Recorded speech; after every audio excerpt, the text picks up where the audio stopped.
মাতারবাড়ি কয়লাভিত্তিক বিদ্যুৎ কেন্দ্রের দুটি ইউনিটই সার্বক্ষণিক চালু করার সিদ্ধান্ত নিয়ে প্রতি মাসে যেখানে 4টি জাহাজ ভর্তি করে কয়লা আসার কথা, তখনই ঘটল এমন আজব ঘটনা।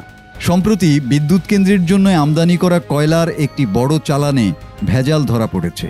কয়লার বদলে মাটি সরবরাহ করেছে ভারতীয় কোম্পানি। তবে আগের মতো ভারতের প্রতি আনুগত্য প্রদর্শন না করে দেশের স্বার্থে ভেজাল কয়লা ফেরত পাঠিয়েছে বাংলাদেশ। এমনিতে শীতের পর দেশব্যাপী তাপমাত্রা বেড়ে যাওয়ার সাথে সাথে চাহিদা বাড়ছে বিদ্যুতের। চাহিদা পূরণের জন্য কয়লা বিদ্যুৎ কেন্দ্র কর্তৃপক্ষ একসাথে নিরবিচ্ছিন্নভাবে দুটি ইউনিট চালু রাখার সিদ্ধান্ত নিয়ে এখন বিপাকে পড়েছে। ইন্দোনেশিয়া থেকে আমদানি করা 63,000 টনের একটি কয়লার চালানে ভয়াবহ ভেজালের প্রমাণ মিলেছে। কয়লায় খালি চোখে ধরা পড়েছে ফরেন পার্টিকেল বা মাটি জাতীয় কণা। এতে উৎপাদন ব্যাহত হওয়ার পাশাপাশি কেন্দ্রের মূল্যবান যন্ত্রপাতির মারাত্মক ক্ষতির আশঙ্কা দেখা যায়।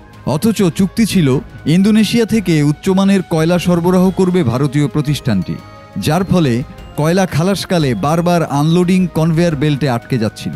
তখন বিদ্যুৎ কেন্দ্রের কর্মকর্তারা জাহাজ থেকে কয়লা খালাস বন্ধ করে দেয়। কারণ হিসেবে উল্লেখ করা হয়, সরবরাহকারী মাটি মিশ্রিত নিম্নমানের কয়লা দেয়ায় বিদ্যুৎ উৎপাদনে ব্যবহার করা সম্ভব নয়। এই অবস্থায় কয়লার ওই চালান ফিরিয়ে দিয়েছে কোল পাওয়ার জেনারেশন কোম্পানি লিমিটেড এবং কয়লাবাহী জাহাজটিকে চট্টগ্রাম বন্দরের বহির্নোঙরে পাঠিয়ে দেওয়া হয়েছে। অভিযোগ উঠেছে, জাহাজটির ব্যবহার অনুপযোগী কয়লা যে কোনোভাবে বিদ্যুৎ কেন্দ্র কর্তৃপক্ষের কাছে গছিয়ে দিতে ব্যাপক তদবির চালানো হচ্ছে। এ কারণে জাহাজটি সাগরের দূরবর্তী স্থানে না পাঠিয়ে কাছাকাছি রাখা হয়েছে। আমদানি করা প্রতি টন কয়লার দাম পড়েছে প্রায় 14,500 টাকা।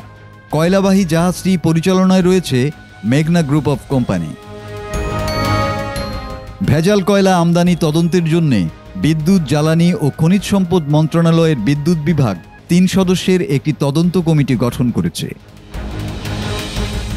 মাসুদ হাসান, বাংলা টিভি।